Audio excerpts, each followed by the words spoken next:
My wife returned from a work retreat with a Hickey, and she claims it's just a bug bite, but I'm sure the only thing that could have bit her was a man. Posted by you/thrower sunflower buff. I, 27M, am in a fight with my wife, 28F. We've had fights before, but not this bad. I'm at a loss on how to proceed. For context, we're college sweethearts, married for almost 6 years. We have a daughter, 4F. Our relationship was never perfect or without challenges. We've faced some family opposition with cultural differences, but we've made it work. She's my first love and my best friend. My wife works in corporate. Her job is annual work retreats that last for about a week. This year's retreat was in Vegas. I usually arrange my work schedule and tag along with her, turning it into a trip for us. We couldn't do that this year. Our daughter experiences major anxiety when traveling long distances. We're working on it, but she wasn't budging, and we decided to choose our battles. So, I stayed behind and held down the fort at home. The change of plans was disappointing because the trip was part of how we reconnected as both a couple and a family. My wife's work hours have taken a toll, and her work-life balance leaves much to be desired. We entertained the idea of her skipping the retreat. Attendance is optional, but it's generally frowned upon if you don't go, and my wife is making important connections in her field. Before she left, she started acting strange. We have a system for staying in contact whenever one of us is away for an extended period. For the first day or so, she was herself, but then she grew distant. I'd text her about important things and be left on read while she later claimed she never saw my messages. Whenever we talked, she was rushing me or our daughter off the phone, even at times when she wasn't involved in retreat activities. We were supposed to have a mini birthday celebration for our daughter over FaceTime. Our daughter was excited, as it was something my wife had promised her since the retreat overlapped with her actual birthday. But my wife backed out because she had people up to her room after a seminar. It felt like she wanted my permission to break her promise to our daughter. I told her I wasn't going to give that, nor was I going to make her keep her word. She said I wasn't being fair and that this was a networking opportunity. According to her, the people she was with were business-oriented and wouldn't understand her stepping away for family time. I told her that her decision was her decision, but she would have to explain it to our daughter. She promised to make it up the next day. Our daughter didn't understand and cried. My wife ended up hanging up and leaving me to comfort our daughter alone. That whole incident rubbed me the wrong way. She didn't keep her word for the rain check either. Meanwhile, she was documenting the retreat on social media. One coworker, 23M, was in almost every picture and video, practically attached to her hip. In one picture, he had his arm too comfortably around her, in my opinion. He's a recent hire in my wife's department, and she was asked to oversee him. I don't like the guy. He doesn't know boundaries. Once, in response to a work assignment, he texted my wife that she was exactly the kind of woman he needed to keep him in check. My wife brushed it off. She feels bad for him because he's not fitting in, so she took him under her wing during his first retreat with the team. Whenever I asked about things, she'd say she was tired or busy networking. There was always something. But I've seen her at these retreats before, this wasn't like her. She was just off. The day before she returned home, she complained about a bruise on her neck. She stressed that it was a bug bite. I didn't actually see the bruise until she came home, and when I did, I instantly thought it was a full-on Hickey. She had made a big deal of it over the phone, but when I saw it in person, she brushed it off. I didn't push the issue at first because our daughter was present. But when I was finally able to confront her, she clung to her bug bite story.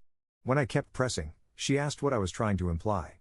I outright told her I believed it was a Hickey and that I didn't believe she was being honest with me. That's when we had it out. She was offended and pissed at the accusation. Infidelity has always been a sore topic because her family has a history of cheating. We had a pretty bad fight, and she accused me of picking a fight because of the incident with our daughter's birthday. I told her it had nothing to do with that and everything to do with the Hickey on her neck. The fight ended in an impasse. We still haven't recovered. She swears it's a bug bite, but I'm not convinced. I've always trusted my wife. I never doubted her, but this bruise doesn't look like a bug bite, it looks like a Hickey. That feeling only gets stronger when I consider how distant and weird she was during the Vegas retreat. Now, she's been wearing turtlenecks ever since, and we're stuck between arguing and her showering our daughter and me with affection. Communication usually prevails for us, but not this time. I think my accusation pushed us to a new level of argument. I'm at a loss here.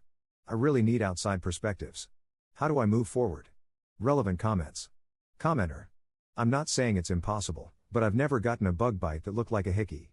Did she show you her phone or provide any proof to support her innocence, or did she just dismiss you? The extra affection is a common move from guilt-ridden cheaters. Even if we stretch the imagination and believe it is a bug bite, she wasn't acting trustworthy, nor was she a good mother while she was in Vegas, and she needs to address and correct that. Op's response. No, I haven't had access to her phone.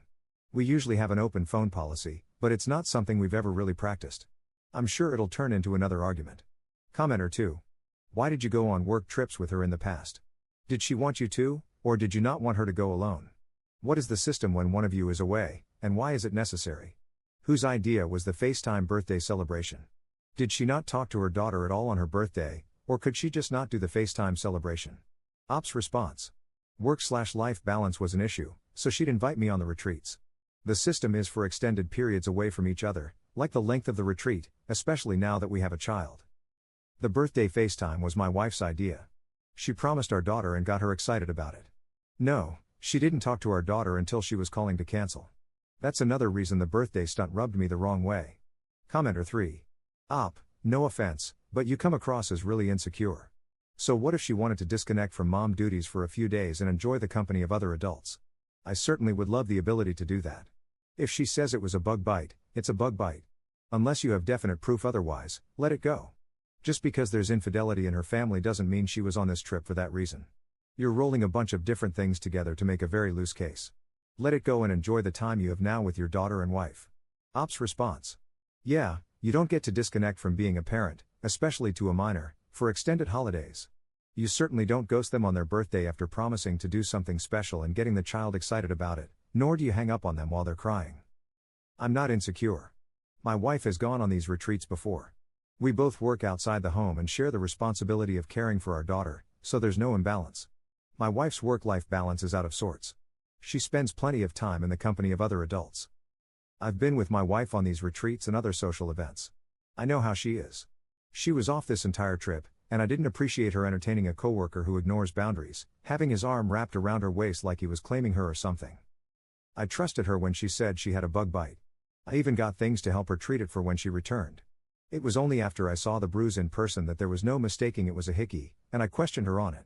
Update 1 week later. I wanted to give an update and thank everyone who reached out. The outside perspectives helped.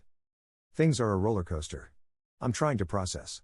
It took a while for my wife and me to have any real conversation about the bruise on her neck. I rarely saw the bruise because she was turtlenecked up, but I did note the healing process from reddish purple to yellow. There wasn't any more discussion about the Vegas retreat. She made it clear she was done talking about it and that she shouldn't need to defend herself to her husband. I told her she could do whatever she wanted, but I was done being treated like an idiot, and I wasn't sharing a bed with someone I couldn't trust.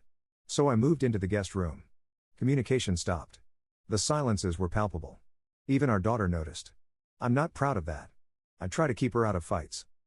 My wife came to the guest room one night and asked if we could talk. I could tell she'd been crying.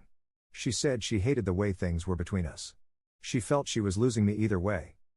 I told her I needed complete honesty. She confessed she hooked up with that coworker, 23M, on our daughter's birthday. The Hickey was from him. She was lost in the heat of the moment and didn't realize he was leaving a mark on her neck. By her account, they made out while doing some on top of the clothes stuff, and then he went down on her. It stopped there because he called her by a nickname that I affectionately call her. It snapped her back to the reality of her actions. She went to splash water on her face and saw the Hickey. The guy made light of it and joked about the Hickey being her souvenir. She blew up on him and kicked him out of her suite. Part of the reason she was avoiding me was out of guilt. She said she's coming clean because she doesn't want to hide things anymore.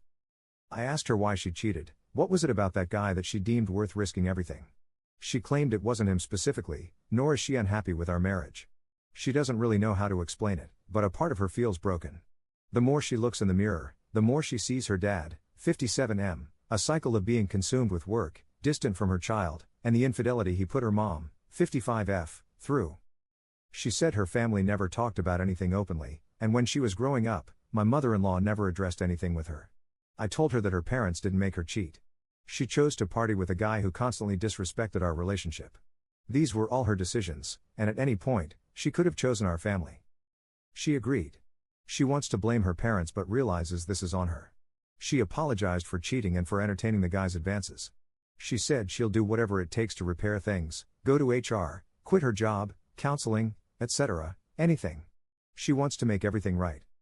I told her I don't know what right looks like or if that's possible for us anymore. I knew we had our problems, but I thought there wasn't anything we couldn't talk out. She insisted we still could. We didn't have to give up on us.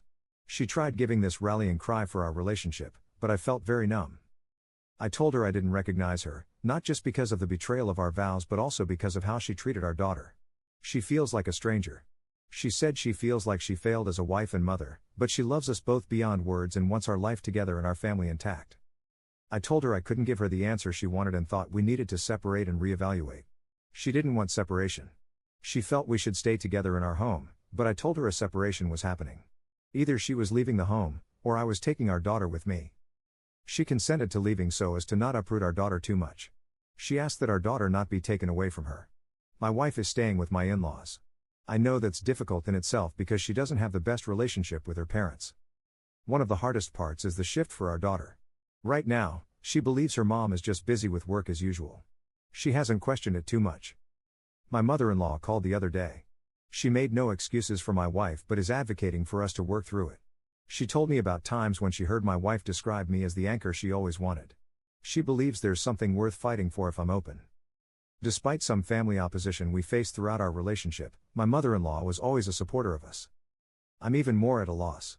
I never imagined this kind of betrayal from my wife. She was my safe place.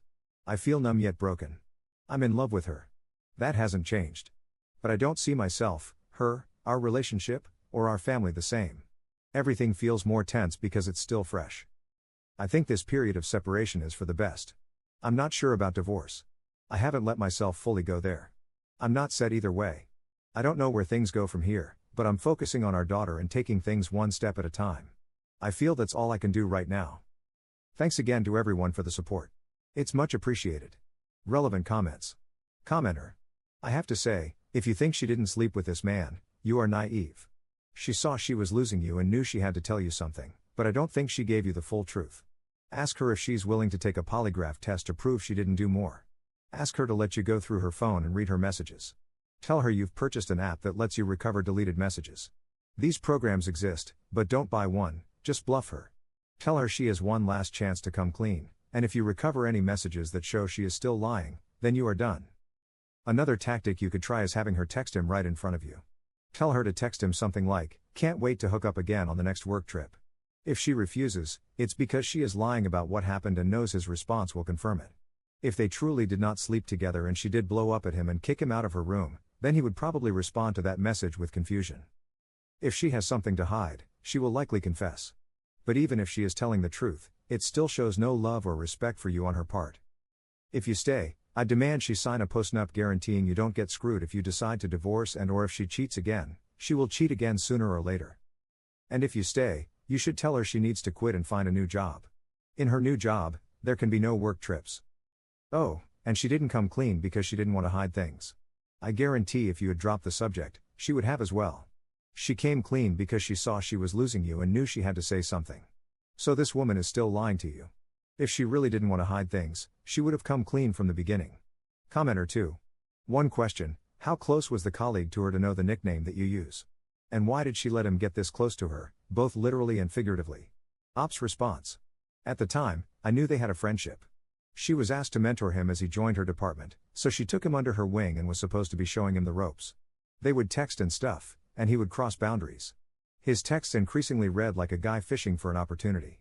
My wife shut the idea down as not even a factor for her, and I chose to trust my wife because I never had a reason to doubt her before. As for the nickname, it was something only I called her, but it wasn't a secret or anything. I used it in front of others and our daughter. She claims the guy overheard me say it when she had me on speaker once, and he asked her about it afterward.